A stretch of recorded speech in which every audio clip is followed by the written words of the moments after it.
11월은 추수의 계절입니다. 부지런히 일해서 많은 열매를 우리 하나님께 감사로 드리는 계절입니다. 땅에서는 야고보서 5장 7절의 말씀을 보면은 보라, 농부가 땅에서 나는 귀한 열매를 바라보고 이른 비와 늦은 비를 기다리나니 그랬습니다. 땅에서는 농부가 씨를 뿌려놓고서 열심히 가꾸어서 농부의 소원은 많은 열매를, 귀한 열매를 바라는 것이 농부의 마음입니다. 오늘 우리는 찬송가 496장을 불렀습니다. 기쁨으로 달을 거두리로다. 이는 시편 126편 5절로 6절에 있는 말씀으로서 씨를 뿌리는 사람은 눈물을 흘리면서 울면서 어떠한 고통과 시련 속에서도 낙망하지 아니하고 열심히 씨를 뿌리고 가꾸는 사람은 정녕 기쁨으로 단을 가지고 돌아오게 될 것이라는 말씀입니다. 우리의 인생은 잘 살기를 원합니다. 가난하기보다는 이왕이면 우리의 인생이 부유한 삶을 사는 것이 하나님의 뜻입니다. 가난하게 사는 것이 우리 인생의 목적이 아닙니다. 잘 살아야 합니다.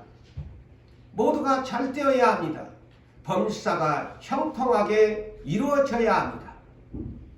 물론 하나님의 뜻이 있어서 광야의 교회를 시험하고 다툼과 같이 우리에게도 그런 시련을 겪고 있지만 그 시련 가운데서도 언제는 우리는 실망하고 낙담하지 말고 하루하루 울면서라도 눈물을 흘리면서라도 부지런히 일을 내서 씨를 뿌려서 심어서 많은 열매를 거두어서 우리 하나님 아버지께 영광을 돌려드리는 사람이 착한 일꾼이요 착한 자식인 것입니다.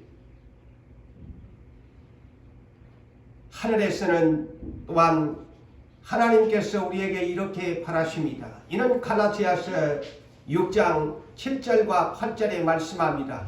스스로 속이지 말라. 하나님은 업신여김을 받지 아니하시나니 사람이 무엇으로 심든지 그대로 거두리라. 자기의 육체를 위하여 심는 사람은 썩어질 것을 거두게 되어지고 성령을 위하여 심는 사람은 성령으로부터 영생을 거두리라고 말씀하고 있기 때문인 것입니다. 그러므로 우리 하나님께서는 오늘도 육체를 위하여서 일하지 말고 성령을 위하여서 부지런히 심어서 우리의 인생의 목적은 잘 사는 것도 목적이겠지만 저 영원한 부유한 나라 천국에 가서 영생을 하는 것이 우리 믿음의 사람의 소원이요 소망이요 날이면 날마다 믿음의 바라봄의 법칙을 위해서 살아가야 하는 것입니다. 창조주 하나님께서는 우리 피조물인 사람을 당신의 형상대로 지어가지고서 창세기 1장 26절로 28절에 우리가 사람을 이와 같이 만들자 해서 이 사람들로 통해서 생육하고 번성하고 땅을 정복하고 땅에 충만하면서 하늘에 있는 것, 땅에 있는 것, 저 물속에 있는 고기에 이르기까지 그들로 인해서 다스리게 하자. 하나님의 형상을 닮은 사람을 통해서 세상에서 왕으로 타면서 살기를 원하는 것이 아버지 하나님의 뜻이십니다. 그런데 우리가 왜 이렇게 인생을 살아갈까? 그것은 뭔가 아직도 하나님 앞에 저나 여러분들이 부족하기 때문입니다. 열심히 살지 못한 때문이요. 첫째는 하나님의 말씀대로 살지 아니하기 때문에 하나님의 뜻의 영광을 돌려드리지 못하는 것을 우리는 인식하고 깨달아야 할 것입니다. 그러므로 세상은 하나님의 받침이다. 마태복음 13장 37절에서 43절의 말씀을 보면 우리 예수님이 이와 같은 비유의 말씀을 하셨지요. 좋은 씨를 뿌리는 분은 인자다 그랬어요. 예수 그리스도다. 좋은 씨를 뿌리는 분은 인자시다. 인자, 우리 주 예수 그리스도시다. 그러므로 밭은 세상이다. 좋은 씨는 무엇이냐? 천국의 아들들이다. 그리고 또 가라지가 있는데 가라지는 누가 뿌리느냐? 저 원수 마귀가 가라지를 뿌리는 것이고, 가라지는 무엇이냐?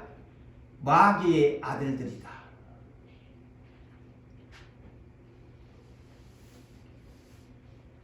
그러면서 주님은 이렇게 말씀합니다.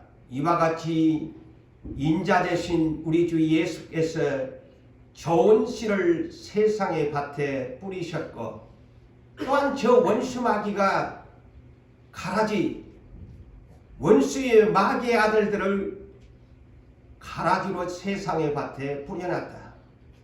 그래서 이렇게 섞어서 사는데 이렇게 가만히 둘 것이냐? 아니다. 추수 때가 온다. 추수 때는 세상 끝이다. 누가 추수할 것이냐?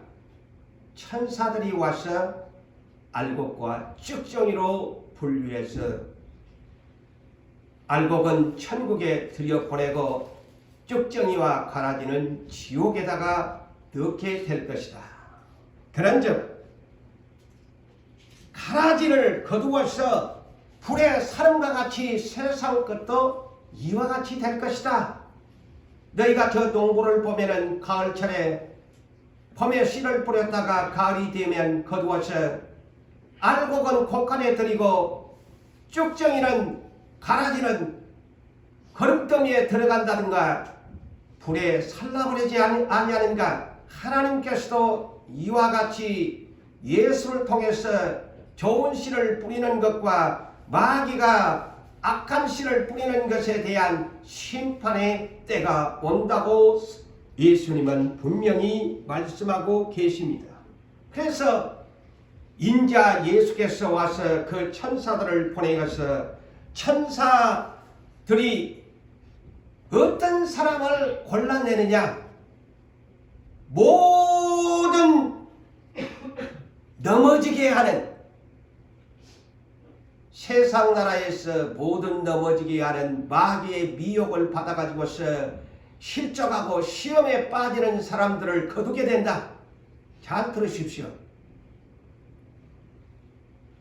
예수께서 천사를 보내어서 가장 먼저 가라지로 쭉정이로 거둘 사람이 어떤 사람이냐?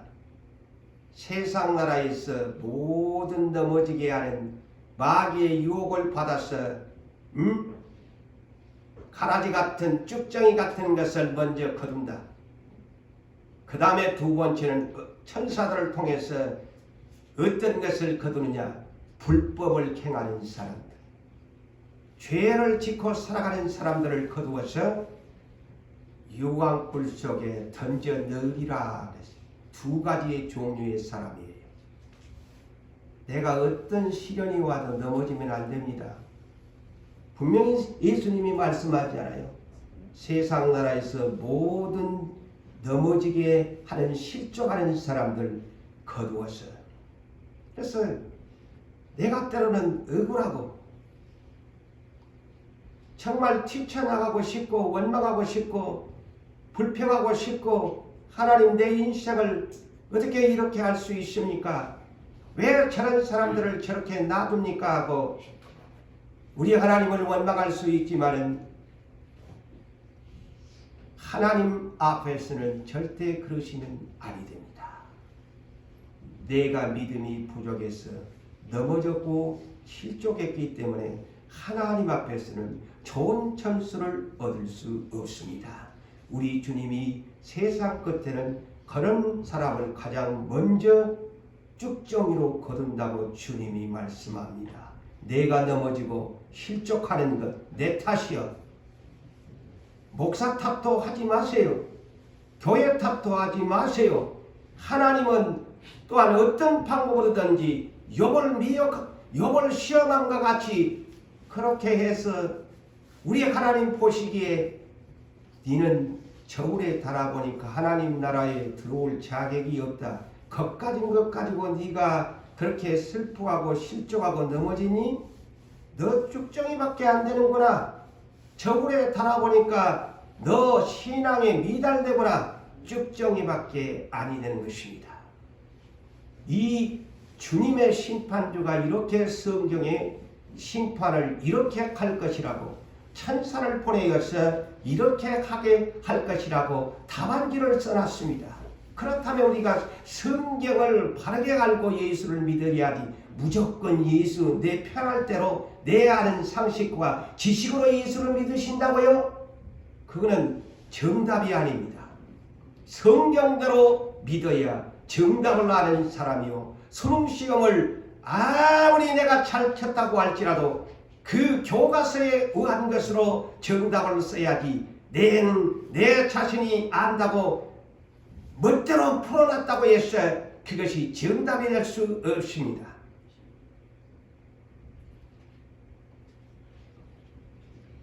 그렇지만은 세상에서 마귀에게 유혹을 받지 아니하고 넘어지지 아니하고 실족하지 아니하고 배반하지 아니하는 사람, 불법을 행하지 아니하는 그런 의인들은 자기 아버지께서 영원히 개같이 빛나게 가리로다. 귀 있는 자는 들을지어다 했어요. 누가? 주님이 이렇게 말씀하셨어요. 귀 없는 자가 이 자리에 있나요? 내가 이렇게 말했으니 귀 있는 자는 들을지어다. 여러분, 또한 세상 밭에 우리 예수께서 좋은 씨들, 하나님의 아들들 씨를 뿌려놨는데 우리가 바로 하나님의 거룩한 밭입니다. 여러분 개개인이 하나님의 거룩한 밭들이에요. 그래서 고린도전서 3장 9절에 우리에게 이렇게 말씀합니다. 너희는 하나님의 밭이요 하나님의 집이라. 그래서 나도 여러분들이 하나님의 밭이 되고 하나님의 집이에요. 이 성전이잖아요. 성령님을 모시고 사니 하나님의 집이에요. 영어 번역은 God's field, 하나님의 밭이요 God's building. 자꾸 이 빌딩을 지어가야 돼요. 내 집을 자꾸 반석 위에 빌딩으로 건축하면서 살아야 된다고 성경은 말합니다. 그런데 우리는 거룩한 하나님의 밭인데 왜 밭이냐? 하나님의 말씀의 씨를 우리는 밭에 예수께서 뿌려주고 있잖아요. 말씀을 들었다면 듣는 것으로만 족하면 안 된다는 말이죠. 네가 하나님의 말씀의 씨를 네 마음밭에 예배 때마다 뿌려주고 성경을 통해서 뿌려주고 있지 아니하니? 그렇다면 그 말씀의 씨가 열매를 맺어야 되지 않겠나? 그런데 네 열매 많이 맺었나?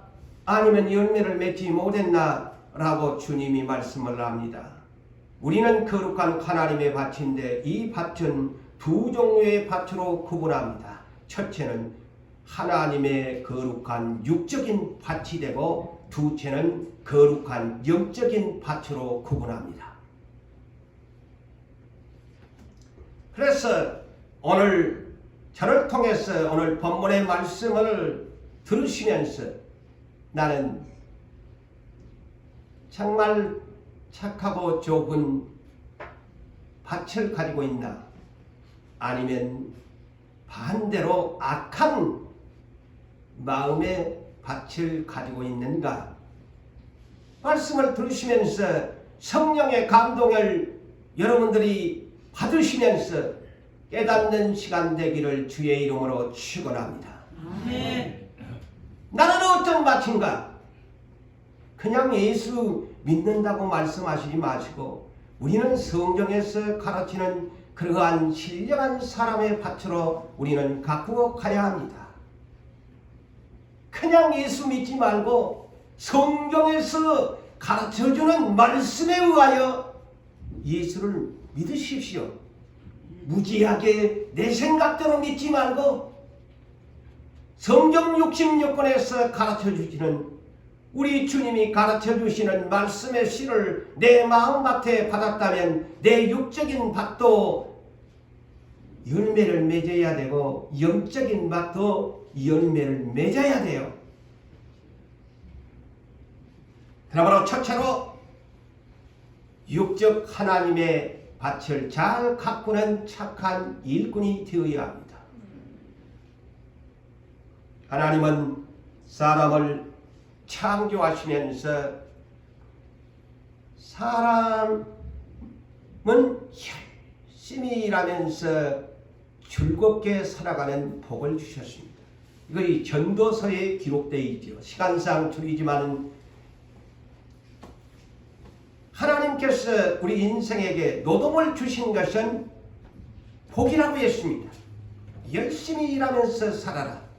즐거움으로 일을 하면서 살아라. 그것이 인생에 주어진 복이다. 일이 없다. 불행한 것입니다. 내 인생에 일거리가 없다. 불행한 것입니다. 여러분 시간 나시면 전도서 솔로몬이 기록한 우리 인생에게 수고하면서 일을 하는 것이 복이라고 했습니다. 축복입니다. 그런데 내 인생에 일거리가 없다. 축복이 아닙니다. 일은 왜 주었느냐? 이 세상에 70이 강건하면 80이 인생에 살아갈 때에 그것에 열중하면서 부지런히 일하면서 하나님께 내가 열매를 드려야지, 내가 또 이걸 열심히 일해서 하나님의 선한 사업을 해야지, 이웃들도 나눠주면서 살아야지, 그런 하나님께서 우리에게 열심히 일하는 우리에게 복을 주셨습니다. 그런데 전도서 9장 10절에 저 지옥에는 일이 없습니다. 네 가지가 없어요. 첫째는 일하고 싶어도 일거리가 없어서 감옥에 갇혀 있으니 일을 갈 수가 없습니다. 그리고 계획도 세울 수가 없습니다. 그리고 지식도 없습니다. 그리고 지혜도 없습니다. 한마디로 멍청하게 지옥 불구덩이에 살겠어. 영원토록 고통만 밤낮 쉼을 당하다가 그 부끄러운 수치의 삶을 살아가는 것이 은부의 지옥입니다. 그런데 우리에게 일거리를 주었다. 일하라고 주었는데 일을 안 한다. 장차 저 지옥에 들어갈 것이나 다름이 없습니다. 여러분, 창세기 2장을 먼저 우리가 생각해 보면 하나님께서 에덴 동산을 동방에 창설하셨습니다. 그리고 그 동방에 먹기에, 눈으로 보기에 좋은 나무들을 하나님께서 각종 나무들을, 다시 말씀을 드릴까요? 보기에도 먹기에도 좋은 각종 나무들을 하나님께서 에덴 동산에다가 심으셨습니다. 그리고 또한 동산 중앙에는 여러분이 잘 아는 대로 생명나무도 심으시고 선악을 알게 하는 나무도 심으셨습니다. 단 한 가지, 선악과 말은 절대 먹으면 안 된다. 네가 먹는 날에는 반드시 죽으리라. 그렇지만은 그 외의 모든 먹기에 보기에 좋은 나무의 열매는 네가 임의로 먹을 수 있는 축복을 주셨습니다. 이렇게 이런 동산을 만들어 놓고서 여호와 하나님은 아담을 이끌어서 에덴 동산에 주시면서 한 가지 우리가 기억해야 될 것이 그것들을, 그 좋은 나무의 각종 나무의 모든 것들을 심으시고 난 후에 그것들을 첫째 니는 경작해라 그랬습니다. 경작이라는 말이 뭘까요? 가꾸고 재배하라는 뜻입니다. 하나님이 분명히 아담에게 이 모든 것을 네가 경작하고 두 번째는 지키라. 이것이 아담에게 주어지는 에덴 동산의 사명입니다. 경작해라고 그랬어요. 가꾸고 재배해라. 그래서 생육하고 번성하면서 땅에서 충만하기를 하나님은 원하신 것입니다. 그런데 창세기 3장을 보니까 어느 날 이 에뱀이 찾아와서 여자를 미혹하니까 여자가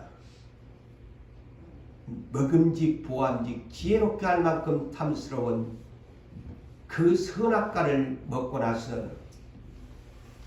이것은 분명히 먹지 말라 반드시 죽으리라고 했지만은 하나님을 경외하지 않고 도리어 마귀가 미혹하는 말에 정신이 팔려서 따먹고 자기 남편 아담에게도 주어서 먹고 말았습니다. 먹지 말아야 할 것을 먹었습니다.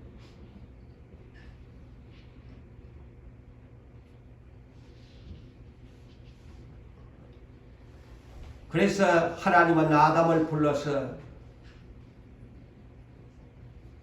아담아, 너는 내가 너에게 먹지 말라고 한 것을 내 아내의 말을 듣고 그랬어요. 내 아내의 말을 듣고 먹었은즉 땅은 너로 말미암아 저주를 받아. 불법을 행하면 이렇게 됩니다. 최초의 불법이지. 최초의 마귀의 넘어짐의 첫 사람이 되고 만 것입니다.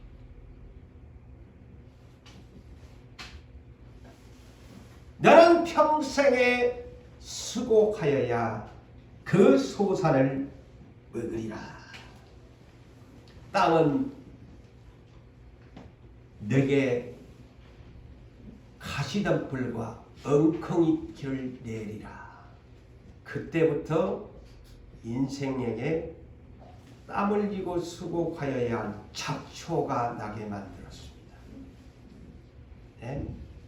오늘날 농사질 때요, 저 잡초가 난 이유가 그때부터 생겨난 것이. 잡초를 제거하지 않으면 농사를 지을 수가 없습니다. 아담이 범죄하니까 하나님께서 이제 땅은 저주를 받았어.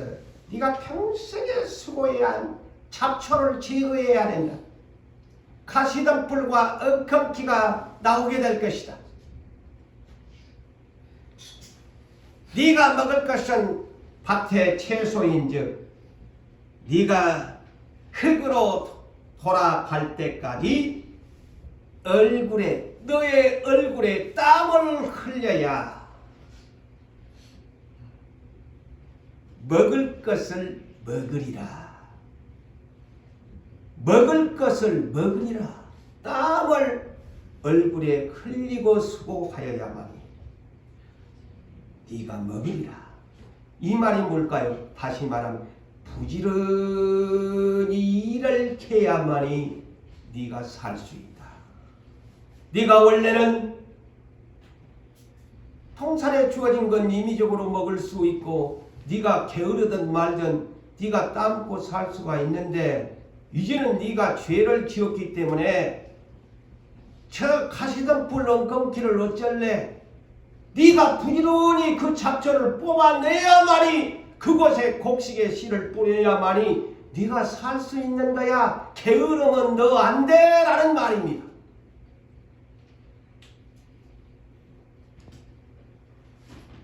네가 흙에서 취하였음을 입었으니 너는 흙이니 흙으로 돌아갈 것이라.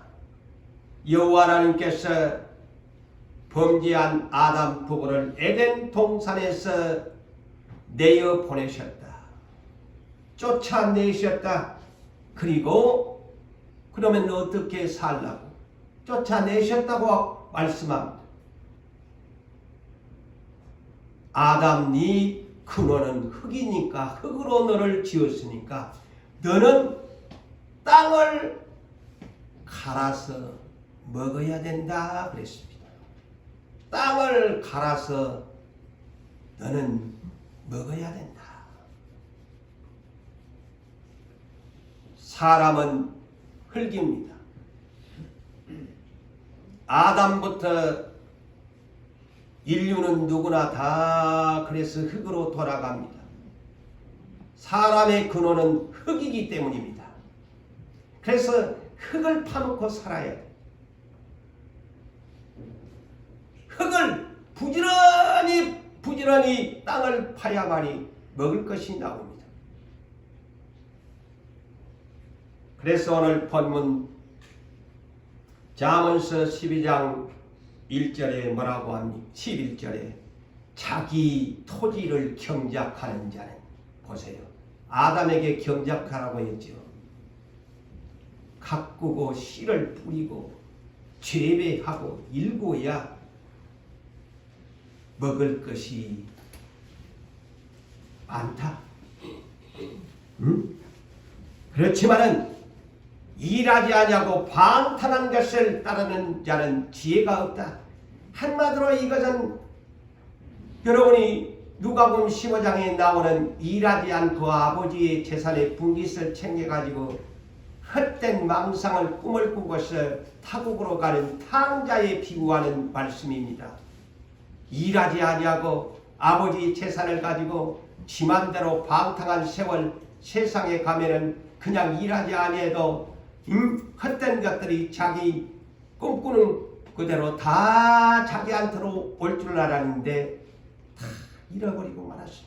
헛된 꿈을 꾸는 사람은 일하지 아니하고 게으르게 살면서 헛된 꿈을 꾸는 방탕한 사람은 지혜가 없다고 말씀합니다. 비전을 가진 사람일수록 더욱 부지런해야 합니다. 비전을 꿈꾸는 사람은 더욱 열심히 일을 해야 합니다. 이 성경에서 말하는 하나님의 법칙입니다. 그래서 아까도 심고 거두는 법칙입니다. 스스로 속이지 마라. 하나님은 업신 여김을 받지 아니하니 사람이 무엇으로 네가 심었나? 너 이쯤 일하고 있니? 일도 안 하면서 네 하나님 나라에서 하늘이 열리고 너에게 떠먹을 것을 줄 줄로 생각하느냐? 착각하지 말라고 하나님께서 말씀하고 있음을 깨닫기를 바랍니다.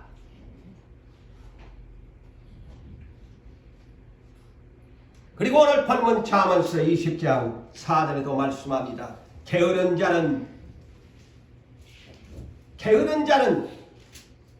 가을에 밭을 갈지 아니한다. 여러분, 가을에 밭을 갈아야 합니다. 내년에 봄에 씨를 뿌리려면 잡초가 우거진 것, 경기가 됐든 소가 됐든 다 갈아엎어 가지고서 그것이 속에 거름이 되고 봄에 다시 그것에 씨를 뿌리면은 풍작을 거둡니다. 그런데 게으른 사람이 아유 내년 봄에 하지 뭐 하고 밀어놓고 가을철에 봄에 씨를 심을 가을에 팥을 갈아놓지 아니하면 좋은 결과를 얻지 못합니다. 그 얘기를 하잖아요. 게으른 사람은 가을에 밭을 가지 아니한다. 그러므로 거둘 때에는 구걸할지라도 얻지 못하리라. 비참한 말씀을 하고 있지 아니합니까? 이 말씀이 세상에 유명한 사람이 하는 말도 아니요 인생의 생사복을 주관하시고 흥망생사를 주관하신 하나님께서 우리에게 지혜로운 말씀을 우리에게 하고 있지 않습니까? 게으르면 안 된다는 것입니다. 팥을 갈지 아니하는 사람이 어떻게 거두기를 원하느냐? 이런 사람은 구걸하여도 얻지 못하는 미련한 사람이라고 지금 잠언서에서 말씀하고 있습니다. 특별히 제가 본문의 잠언서 12장 11절에 자기 토지를 경정하는 사람은 먹을 것이 많다고 했지요.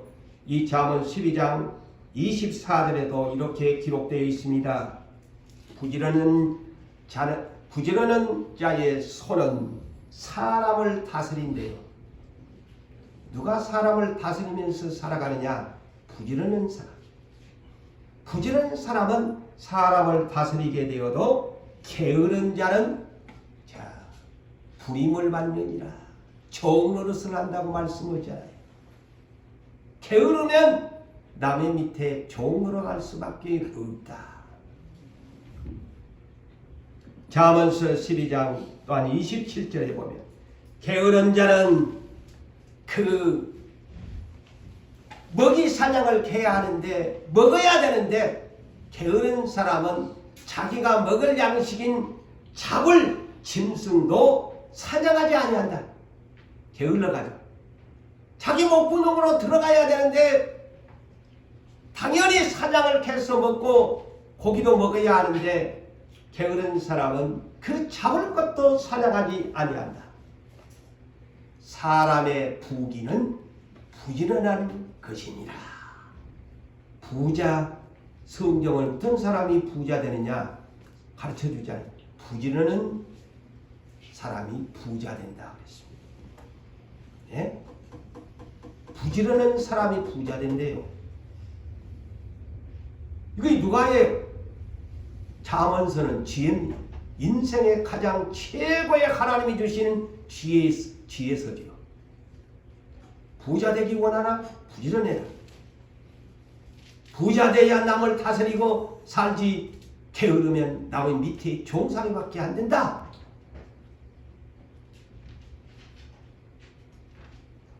잠언서 10장에 이런 말씀도 있습니다. 게으른 자는 그 부리는 주인에게 이 이빨의 식초 같은 존재다. 예? 우리 주인이 누구요? 우리 반대로 세상에 월급 줘가면서 데리고 있는 그 사장님한테 빈둥빈둥 부지런히 하냐고 깨부리는 이런 사람은 한마디로 이빨의 식초 같은 사람이야.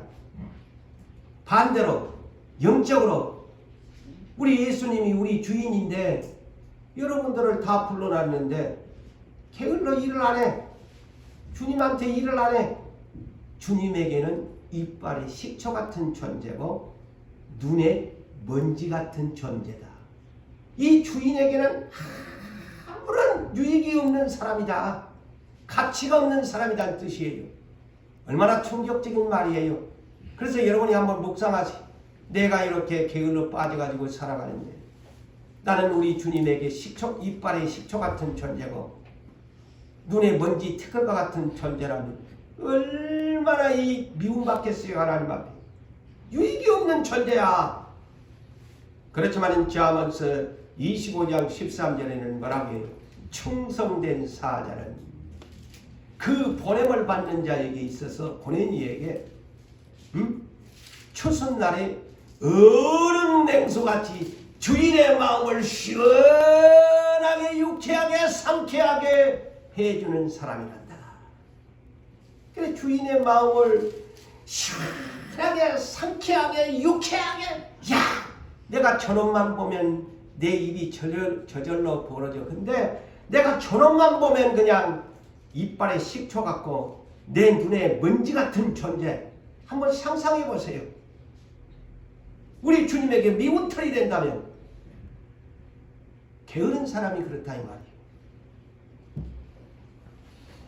그래서 잠언서 6장 6절에서 11절에 게으른 자여 이런 사람이에요. 게으른 자여 개미에게 가서 개미에게 가라고 합니다.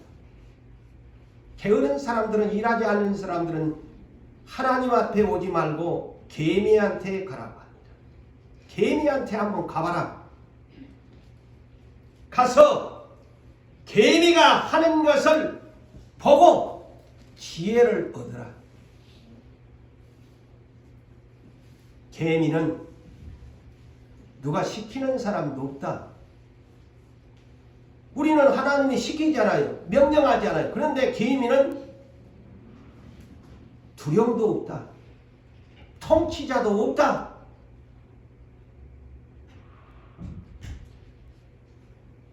감독자도 없다.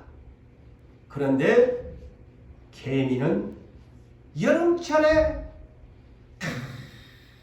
부지런히 모은다는 거예요. 예비한다는 거예요. 그리고 추수 때에 양식을 모아놓는다. 실제로 개미가 제가 TV 프로를 보니까 우리 기독교인들에게는 잠언서 24장 16절에 7전팔기라는 말을 집집마다 하나의 명언처럼 가훈처럼 거의 성경에서 된 7전팔기. 의인은 7번 넘어질지라도 8번은 일어나지만 악인은 한 번 넘어지면 일어나지를 못한다는 말씀이죠.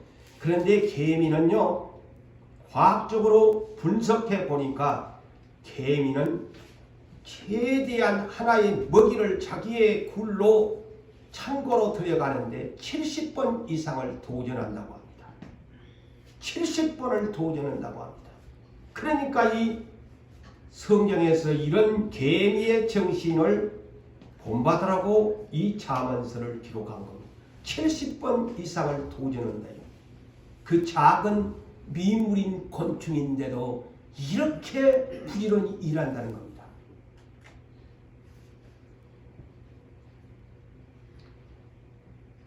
그러면서 이렇게 하나님께서는 말씀합니다. 게으른 자여, 어느 때까지 잠만 잘래? 세상에 취해서 어느 때까지 맨날 잠만 잘래? 어느 때에 잠에서 네 깨어날래? 정신 못 차릴래? 그러면서 좀 더 찾아, 좀 더 졸자. 이 내용이요 뭔 얘기인 줄 알아요?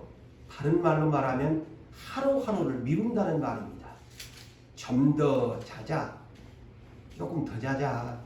내일 난 시간 있나? 그래서 좀 더 졸자. 자꾸 시간을 내일로 미루는 거예요. 오늘은 그냥 안일하게 살아가는 거예요. 뭐 내일 하면 되지 뭐. 하나님이 풀어주시면 하지 뭐. 좀 더 자자.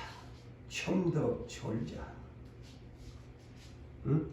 손을 모으고, 이 손을 모은다는 말이 뭘까요? 손을 움직여야 되는데 손을 모은다는 것은 일하지 않는다는 말이에요. 좀 더 졸자, 좀 더 찾아, 손을 모아 버리고 일손을 안 한다는 거예요. 좀 더 누워있자 하면은 네 궁핍이 가난함이 강도가 빼앗은 것 같이 네 인생을 뺏어가고, 네 곰핍함이, 핍절함이, 돈이 없어서 꾸러다니는 그 곰핍함이 적군이 쳐들어온 많은 군대가 와서 너를 뺏어간 것 같이 되리라. 패가 망신한다니 성경에서 이렇게 말씀합니다. 네 강도가 와서 네 게으르게 살면 강도가 와서 군사가 와서 너희 집 다 망쳐가리 난다. 그래서 정신 못 차릴래 하는 말씀이죠.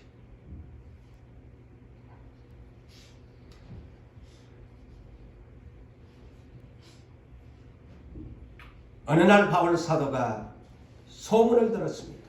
데살로니가 교회가 이런 사람들이 많다는 거예요. 바울 전도단이 유럽 쪽으로 복음을 전하고 있는데, 아니 바울 사도 일행이 데살로니가 교회를 세워놨는데 소식을 들으니까, 아니 이 데살로니가 교회가 빈둥빈둥 놀고 와 있는 성도들이 많다는 거예요. 이 말이 뭐냐? 데살로니가후서 3장 10절에서 12절의 말씀입니다. 그래서 바울이 이렇게 권면합니다. 누구든지 일하기 싫어하거든 먹지도 말게 하라. 우리가 너희의 소식을 들은즉 그랬어요. 너희 가운데 게으르게 행하여 도무지 일은 안 하고 일을 만들기만 하는 자들이 있다고 하니, 일을 만들기만 한다고 하는 말이 무슨 말이냐? 말만 떠들어대고 행동은 안 옮긴다는 말이요. 자기 성경에가 있네. 도무지 일은 안 하고 일을 만들기만 한다고 하는 사람들이 있다. 이런 자들에게 우리가 명령한다. 그리고 예수 그리스도 안에서 그런 사람들에게 권하노니 조용히 입만 떠들지 말고 입만 이루지 말고 조용히 일하여 보세요.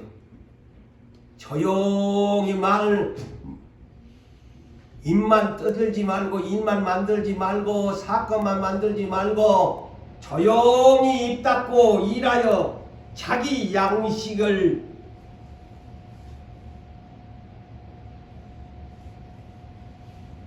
먹어라. 자기 양식을 먹어라.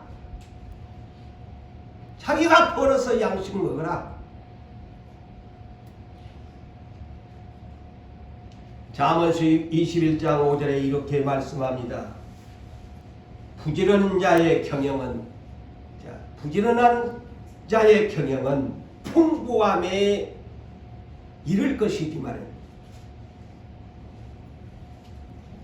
조급한 자는, 이 조급한다는 이 말을 왜 그래 썼을까요? 일을 안 하면서 무엇이 그냥 하늘에서 떨어지기를 기다리는 사람을 말합니다. 일을 안 하면서 빨리 되기를 원하는 성급한 그런 한탕주의자들에 대한 그런 말이죠. 일을 안 하면서 조급한 자는 궁핍함에 이를 따릅니다. 일을 하면서 기다리라는 겁니다.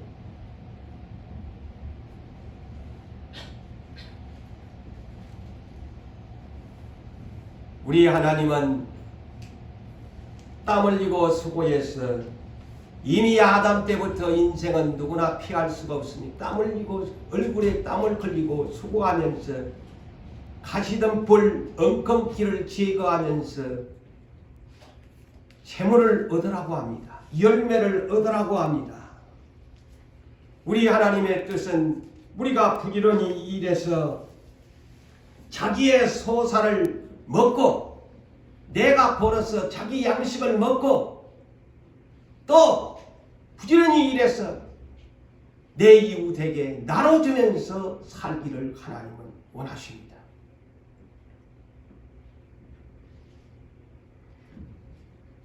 그리고 선한 사업에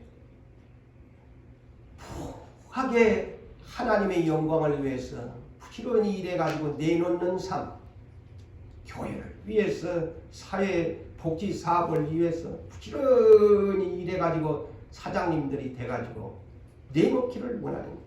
그게 그리스도의 영광이라는 겁니다. 두 번째로 우리는 육적인 밭은 그렇게 부지런해서 세상에서 여러분들이 성공해야 됩니다.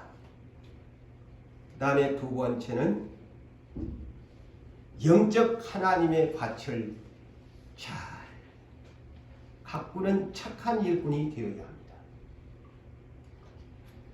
자, 예수는 적당하게 믿는 것을 하나님이 싫어합니다. 그래서 우리는 영적인 하나님의 밭이죠. 자, 여러분, 육적인 밭은 여러분들이 열심히 일을 하지요. 그게 하나님 뜻이야. 부지런히 육적인 여러분의 사업터를 위해서, 일터를 위해서 또 해서 돈을 벌어야 돼. 재물을 얻어야 돼. 그런데 두 번째, 영적인 밭에는 등한히 하면 안 됩니다. 이게 두 번째 영적인 하나님의 밭. 로마서 12장 11절에 야, 네가 육적인 밭, 네 목구멍에 돈 버는 일은 그렇게 아침에 일찍 일어나고 늦게 누우면서 하는데 오늘 하나님이 하나님의 영적인 밭에는 일하는 사람들에게 이렇게 말씀합니다. 로마서 12장 11절에 부지런하여 게으르지 말고 열심을 품어 주를 섬기라고 합니다. 우리 하나님 앞에 영적인 밭을 위해서 내 마음의 밭을 위해서 부지런하여 게으르지 말고 열심을 품으라고 합니다. 주를 열심으로 섬기라고 합니다. 예배 빠지지 말고 기도 생활 잘하고 선한 봉사하고 주님이 주어지는 직분에 따라서 열심히 충성된 사자가 되기를 원하십니다. 그래서 대표적인 계시록 7교회 가운데 라오디게아 교회가 부작교회이잖아요. 부족한 것이 없어요. 그래서 이 교회에 잘못된 부분이 뭐냐면 미지근했어요. 열심이 없었어요. 그래서 계시록 3장 19절에 열심을 내라. 열심이 없는 것은 무엇이냐? 회개하라 그랬잖아요. 자, 이것을 우리가 바르게 깨달아야 됩니다. 내가 예수 열심히 믿지 아니하는 것은 그 사람 지금 주님 앞에 주님 내가 그동안 미지근하게 살았습니다. 열심히 없었습니다. 회개합니다. 내 앞으로 열심히 우리 주님 섬기겠습니다. 성경은 이렇게 가르칩니다. 제 말이 아니에요. 이런 사람, 미지근하게 예수 믿는 사람 열심을 내라. 회개하라. 문 밖에서 너희 주님이 네 열심 없어가지고 문 닫아놓는 네 마음 문 밖에서 너 열심 내라고 지금 문을 두드려 놓으니까 빨리 좀 문 좀 열고 나와 함께 열심히 일하자고 주님이 찾아오셨습니다. 오늘 이 한 시간 주님이 녹화하시는 음성을 들으시고 문을 활짝 열어주어 주님과 함께 열심히 일하시는 여러분 되시기를 주의 이름으로 축복합니다. 네. 여러분, 주님은 어느 날 마태복음 13장 10 뿌리는 비구나 누가복음 8장 9절로부터 15절에 주님은 우리의 스승님이십니다. 그리고 우리는 제자입니다. 그래서 주님이 12제자를 스승이 되셔가지고 이 씨 뿌리는 비유를 가르쳐줍니다. 설명합니다. 야, 4가지의 밭이 있다. 너희들 이 4가지의 밭이 있는데 어떤 밭이 되기를 원하느냐 하면서 가장 첫 번째에 이 영적인 밭이 있는데 뭐냐? 길가 마음 밭이 있다. 이 사람은 하나님의 말씀의 씨를 듣기는 듣는데 너무 마음이 완고한 사람이야. 길가라는 것은 단단하지 않아요. 사람이 밟고 다녀가지고서 저런 논두렁이나 아니면 길가는 아주 단단합니다. 씨를 뿌려도 싹을 틔울 수 없는 것입니다. 왜 이렇게 마음이 단단하고 굳어있나?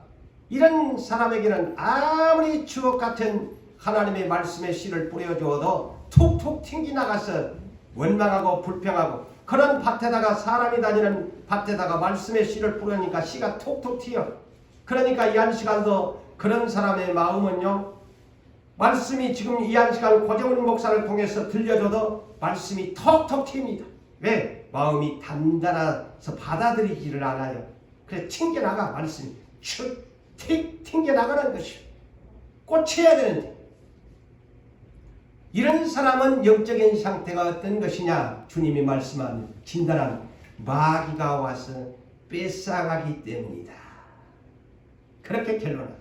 두 번째 밭이 있는데, 이는 밭이라고 하기에는 아닌데 돌밭, 흙이 굉장히 얇아 있는 바위, 그런 밭이 있는데, 이 사람도 말씀의 씨를 받아가지고 처음에는 굉장히 기뻐한다. 아멘 하고 은혜를 받은 것 같은데, 시험이 오면은, 마귀의 시험이 오면은 뿌리가 없어가지고서, 뿌리가 없어. 뿌리가 조금만 바람만 불어도, 조금만 누가 뭐라 그래도, 조금만 어떤 일이 있어도 뿌리가 없어가지고 자로우로 심어 치우치고 시험에 빠져가지고 넘어지고 실족하고 배반한 자가 된다. 이런 사람은 돌밭이야. 돌이 네 마음 안에 가득 박혀가지고 말씀의 씨를 내릴 수가 없는 사람이야. 그래서 교회에 왔다가 금방금방 넘어지는 사람이 어떤 사람인지 와서 뿌리가 없어서 그래요. 그런데 오늘날 이 자리에 있는 여러분들은 오랜 세월 동안 뿌리를 깊게 내려서 넘어지지 아니하니. 할렐루야. 아멘. 고맙습니다. 감사합니다. 그게 견고한 신앙인 거예요. 세 번째는 가시덤불 밭이 있다. 이는 쉽게 얘기하면 아담에게 말했던 밭입니다. 가시덤불, 가시떨기 밭이다. 잡초가 너무 많다. 네 마음밭에. 어떤 잡초가? 이생의 염려가 많은 잡초가 많다. 염려가 많은 것은 잡초입니다. 염려가 많다. 믿음이 없다는 거예요. 두 번째는 재물의 유혹에 약하다. 재물의 유혹에 잡초가 많다. 돈이라면 그 유혹에 말씀이냐 돈이냐 하면은 재물의 유혹에 예스 하고 따라가는 사람, 잡초다. 재물의 유혹에 잡초다. 그 다음에 향락, 세상 쾌락, 세상 일락, 노세, 젊어서 노세. 놀자는 사람이야. 응? 놀자는 사람이야. 이거 잡초예요. 이런 사람은 이런 잡초의 기운에 막혀서 결실을 할 수가 없다. 그래서 아담에게 그랬잖아요. 너는 가만히 앉아서도 경작하면서 솔케 네가 생명나무 열매도 먹으면서 영생하면서 에덴 동산의 각종 먹기에 보기에 많은 각종 나무의 열매들을 네가 따먹고 살 수 있는데 네가 선악과를 먹어버렸으니까 이제 방탕한 것을 네가 선택을 했으니까 너는 이제 가시덤불 잡초를 엉겅퀴를 제거하면서 얼굴에 땀을 흘려야만이 네가 농사를 지어야만이 살 수 있는 거야. 그게 가시덤불 밭이에요. 그래서 예레미야 4장 3절과 4절에 이미 예레미야를 통해서 이런 예언을 했습니다. 이런 사람들에게, 잡초가 많은 사람들, 여호와께서 하나님의 선택한 유다와 예루살렘 사람들에게 이와 같이 말씀하시기를 너희 묵은 땅을 갈고, 이 묵은 땅이 뭐냐면 가시덤불 밭이. 밭은 밭인데 잡초가 그냥 일을 안 해가지고 곡식이 안 자라고 잡초가 많은 거야. 그래서 이 묵은 땅을 갈고 가시덤불에 파종하지 마라. 가시덤불에 파종하지 마라. 너희는 스스로 할례를 행하여 너희 마음 가죽을 베고 나 여호와께 속하라. 이 말이 뭘까요? 다시 말하면 마음의 밭이 가시떨기 밭이 되었는데 너 언제까지 그렇게 할래? 당장에 이생의 염려의 잡초를 제거해라. 세상 놀고 싶은 향락의 잡초를 제거해라. 응? 하나님 말씀보다도 돈을 사랑하고 재물 유혹만 어디서 오면은 그냥 말씀 팽개치고 그런 잡초 제거해야 된다. 빨리 그것을 개간해가지고 네 마음의 변화를, 네 그 할례를 행하는 네 마음을 완전히 찢어가지고 갈아엎어버려라. 그런 후에 말씀의 씨를 뿌릴 때에 나지 그 잡초가 오거진 곳에다가 날마다 예배 때마다 주의 종이 말씀에 거룩한 씨를 뿌려 주어야 잡초가 있는데 나기는 나는데 기운이 막혀가지고 결실할 수 있겠니? 안 된다. 잡초들을 제거한 후에 말씀의 씨를 뿌려야 되지 않겠니? 자, 어느 날 어떤 스승이 제자들을 데리고 들판으로 나갔습니다. 근데 들판에 가니까 잡초가 가득 들판에가 찼습니다. 자, 이 스승이 제자에게 문제를 냈습니다. 얘들아, 너희 눈에 이것이 보이니? 뭐니? 예, 잡초가 가득합니다. 그래, 맞아, 잡초야. 이 잡초를 어떻게 하면은 없애겠니? 질문을 제자들에게 했습니다. 그러니까 제자들이 이구동성으로 어떤 제자는 선생님 저거 그냥 뿌리채 뽑아버리면 되겠네요. 또 어떤 제자는 불태워버리면 되겠네요. 응? 또 어떤 제자는 그냥 삽으로 갈아엎으면 되겠네요. 그래, 그거 옳은 얘기야. 선생님이 끄덕끄덕.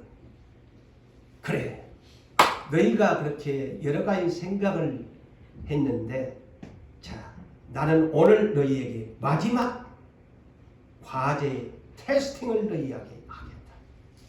자, 우리 성도 여러분들 잘 들으십시오. 내가 너희에게 이 과제를, 마지막 과제를 내겠다. 자, 너희들의 집으로 각자 돌아가서 이것을 어떻게 하면 좋겠는가 너희들의 생각의 방식대로 한 후에 만나자. 그런데 너희의 마음밭에 난 잡초를 어떻게 하면은 제거할 것인가? 너희가 이것에 대한 답을 해라. 그런데 너희가 생각이 안 나고 행하지 아니하면 1년 후에 다시 이 장소에서 다시 만나자. 그랬습니다. 1년 후에 다시. 자, 선생님은 기다렸지만 그들이 빨리 오지도 않습니다. 자, 1년 뒤에 제자들이 어떻게 했겠어요?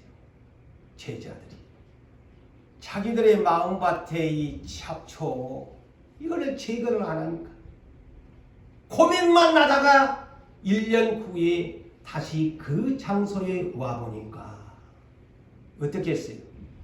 아니, 잡초는 온데간데가 없고 선생님 얼굴도 보이지 아니하고 곡식이 그곳에 가득히 연그러 있었습니다. 그런데 그곳에 선생님의 얼굴은 보이지 아니하는데 작은 팻말이 하나 붙어 있었습니다. 그 팻말에는 이렇게 썼습니다. 이 잡초를 제거하는 방법은 오직 딱 한 가지. 이곳에 곡식을 심는 것이다. 곡식을 심는 것이다. 제자들은 삽을 엎어야 되니 불로 태워야 되는 1년이 돼도 세월만 같이 곡식 심을 생각을 안 했다는 것이죠. 허송 세월만 보낸 것. 그 마지막 과제, 선생님이 안타까워서 자기가 친히 곡식을 심어서 이렇게 하는 거란다. 그러면서 이런 선생님이 이런 말을 했습니다.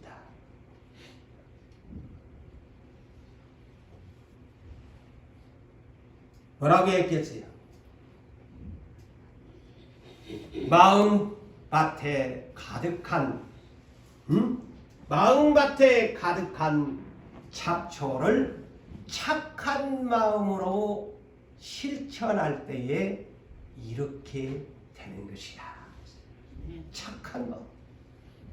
악한 마음을 가지고 있으니까 생각만 많지, 온갖 잡다한 생각으로 밤을 새워도 그 생각이 또 그 생각이고, 염려 생각, 못해서 생각, 뭔 생각, 실천하지 아니하는 행동이 돼야 되는데 마음속에 생각은 많은데 행동으로 안 옮긴다는 거예요.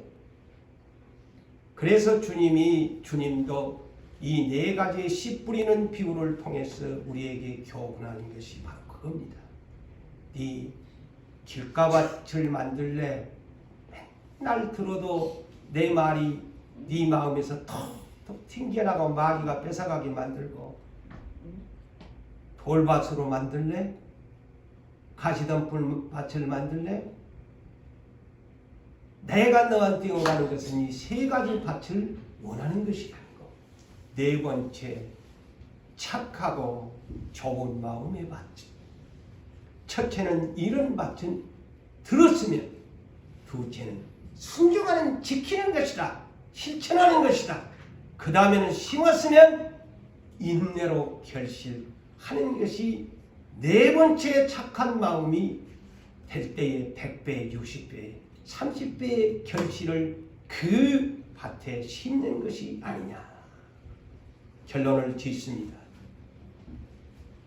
우리는 하나님의 육적인 밭입니다. 육적인 밭, 가난하게 사는 것이 하나님의 뜻이 아닙니다. 부지런히 열심히 일해서 경영할 사람은 경영을 하고, 경작할 사람은 경작을 하고, 노동할 사람들은 부지런히 직장생활을 하면서 성실하게, 근면 성실하게, 부지런하게 육적인 밭에 열매를 거두어야 합니다. 다음에 2번째 영적인 밭, 하나님의 말씀의 씨를 부어주면 빛의 열매들을 맺으면서 살아가야 합니다.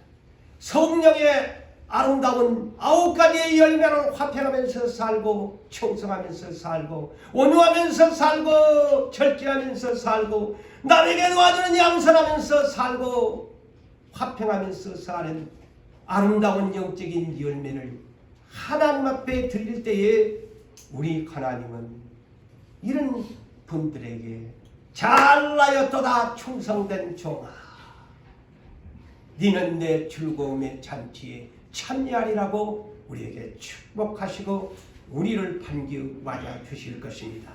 사랑하는 성도 여러분들이여, 우리는 부지런히 열심히 일을 하시고 육적인 밭에 열매를 맺으시고 영적인 밭에도 주렁주렁 하나님 나라의 아름다운 열매를 많이 맺어 하나님께 영광 돌리시기를 주의 이름으로 축복합니다.